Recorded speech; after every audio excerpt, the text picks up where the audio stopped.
வணக்கம். உங்களை வேதியியல் தமிழிற்கு வரவேற்கிறேன்.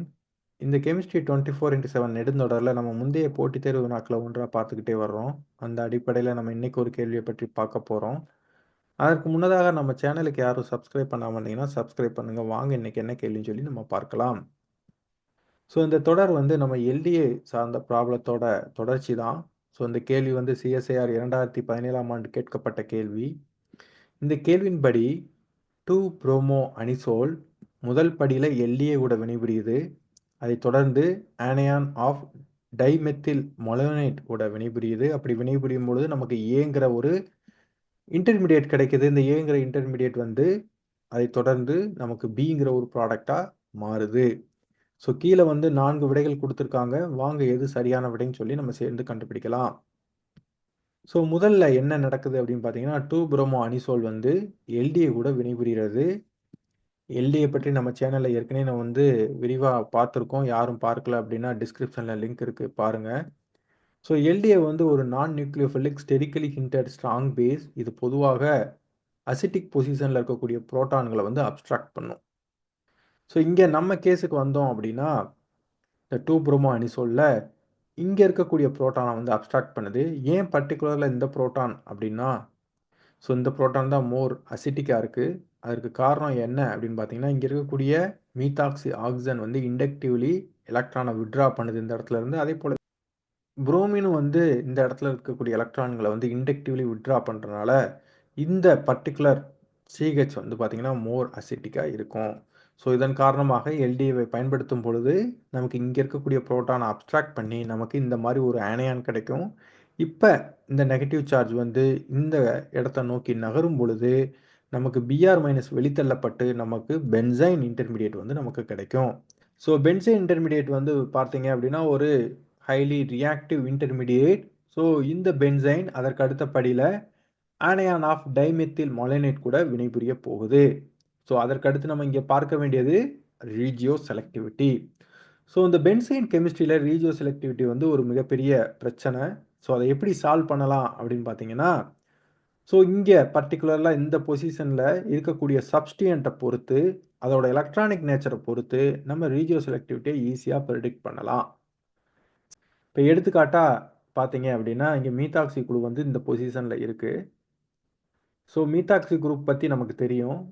அது வந்து என்ன பண்ணும், எலக்ட்ரானை விட்ரா பண்ணும் இண்டக்டிவ்லி. இதைத்தான் நம்ம மைனஸ் ஐ எஃபெக்ட் அப்படின்னு சொல்கிறோம்.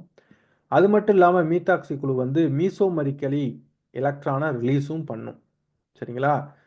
ஸோ இருந்தாலும் நம்ம பென்சைன் பற்றி பேசும் பொழுது மீசோமரிக் எஃபெக்டை மறந்துடுங்க. ஸோ ஏன் மறக்கணும் அப்படின்னா, அதற்கு முதல்ல பென்சைனோட எலக்ட்ரானிக் நேச்சரை பற்றி நமக்கு தெரியணும். சரி, இந்த பென்சைன் ட்ரிபிள் பாண்ட் எப்படி ஃபார்ம் ஆகுது அப்படிங்கிறத நம்ம பார்க்கலாம். ஸோ இந்த பென்சைன் ட்ரிபிள் பாண்டில் ஒரு சிக்மா பாண்ட் இருக்குது, 2 பை பாண்டுகள் இருக்குது. ஸோ முதல்ல இந்த சிக்மா பாண்ட் எப்படி உருவாகுது, sp2 ஹைபிரிட் ஆர்பிட்டால் மூலமாக உருவாகுது. இது இந்த பை பாண்ட், அதாவது ரிங்குக்குள்ளே இருக்கக்கூடிய பை பாண்ட் வந்து எப்படி உருவாகுது அப்படின்னு பார்த்தீங்கன்னா, உங்களுக்கு p ஆர்பிட்டால் ஓவர்லேப்பின் மூலமாக இந்த பை பாண்ட் வந்து உருவாகுது. அது மட்டும் இல்லாமல் இந்த பை பாண்ட் வந்து உங்களுக்கு கான்ஜுகேஷனில் இருக்குது. ஸோ இதனால தான் நமக்கு அரோமேட்டிக் நேச்சரே உருவாகுது. அதே வேளையில் இங்கே இருக்கக்கூடிய வெளியில் இருக்கக்கூடிய பை பாண்ட் பார்த்தீங்க அப்படின்னா அது sp2 ஹைபிரிட் ஆர்பிட்டால் மூலமாக அது உருவாகுது. ஸோ இந்த பை பாண்ட் வந்து இங்கே கான்ஜுகேஷனில் ஈடுபடுவது கிடையாது. ஸோ அது வந்து வெளியே இருக்குது, தனியாக இருக்குது. ஸோ அதனோட அடிப்படையில் பார்க்கும்போது நமக்கு மீசோமெரிக் எஃபெக்ட் வந்து இங்கே கண்ட்ரோலிங் ஃபேக்டர் கிடையாது. ஒன்லி கண்ட்ரோலிங் ஃபேக்டர் வந்து இண்டக்டிவ் எஃபெக்ட் தான். ஸோ அப்போ இண்டக்டிவ் எஃபெக்ட் படி இது என்ன பண்ணும், இங்கே இருக்கக்கூடிய ஆக்சிஜன் எலக்ட்ரான்களை வந்து தன் பக்கம் வந்து ஈர்க்கும். அப்படி இழுக்கும் பொழுது இந்த பொசிஷன் வந்து பார்த்தீங்க அப்படின்னா ஸ்லைட்லி பாசிட்டிவ் கேரக்டர் உருவாகும். இந்த பொசிஷன் வந்து ஸ்லைட்லி எலக்ட்ரான் ரிச் கேரக்டர் வந்து உருவாகும். ஸோ இப்போ இந்த ஆனியன் ஆஃப் டைமெத்தில் மொலோனேட் வந்து ஒரு நியூக்ளியோஃபைலாக வந்து இங்கே வந்து ரியாக்ட் பண்ணும். ஸோ இந்த நெகட்டிவ் சார்ஜ் வந்து இங்கே இருக்கக்கூடிய பொசிஷனை வந்து தாக்குது. ஸோ இதன் காரணமாக இந்த பை எலக்ட்ரான்கள் இந்த கார்பனை நோக்கி நகருது. அப்படி நகரும் பொழுது நமக்கு இந்த மாதிரி ஒரு இன்டர்மீடியேட் வந்து கிடைக்குது. இதுதான் நம்ம இன்டர்மீடியேட் ஏ. ஸோ இந்த இன்டர்மீடியேட் ஏ அதற்கு அடுத்து என்ன பண்ணுது? இங்க இருக்கக்கூடிய எஸ்டர் கூட வினைபுரியுது. ஸோ நம்மளோட வசதிக்காக நம்ம இது மாதிரி மாற்றி எழுதிக்கலாம். இப்ப இந்த நெகட்டிவ் சார்ஜ் வந்து இங்க இருக்கக்கூடிய எஸ்டர் கார்பனைல் கார்பனை வந்து தாக்குது. இப்ப இந்த பை எலக்ட்ரான்கள் ஆக்ஸிஜனை நோக்கி நகருது. அப்படி நகரும் பொழுது நமக்கு இந்த மாதிரி ஒரு ஃபியூஸ்டு 4 மெம்பர் ரிங் சிஸ்டம் இருக்கக்கூடிய ஒரு இன்டர்மீடியேட் வந்து நமக்கு கிடைக்குது. இப்ப இந்த நெகட்டிவ் சார்ஜ் இந்த கார்பனை நோக்கி நகரும் பொழுது இங்க கார்பன் கார்பன் பிணைப்பு வந்து உடைஞ்சு அந்த எலக்ட்ரான்கள் இந்த கார்பனை நோக்கி நகருது. அப்படி நகரும் பொழுது இந்த பை எலக்ட்ரான்கள் ஆக்ஸிஜனை நோக்கி நகரும் பொழுது நமக்கு இந்த மாதிரி ஒரு இன்டர்மீடியேட் வந்து கிடைக்குது.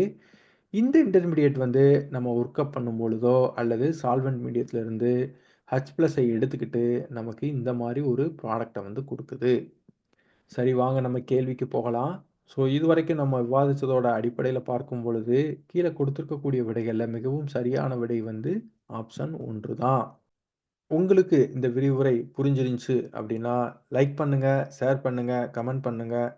இது போன்ற கேள்விகள் அடிக்கடி வரணும் அப்படின்னா வேதியியல் தமிழிற்கு சப்ஸ்கிரைப் பண்ணுங்க. மீண்டும் இன்னொரு கேள்வியில் சந்திக்கும் வரை நன்றி நண்பர்களே.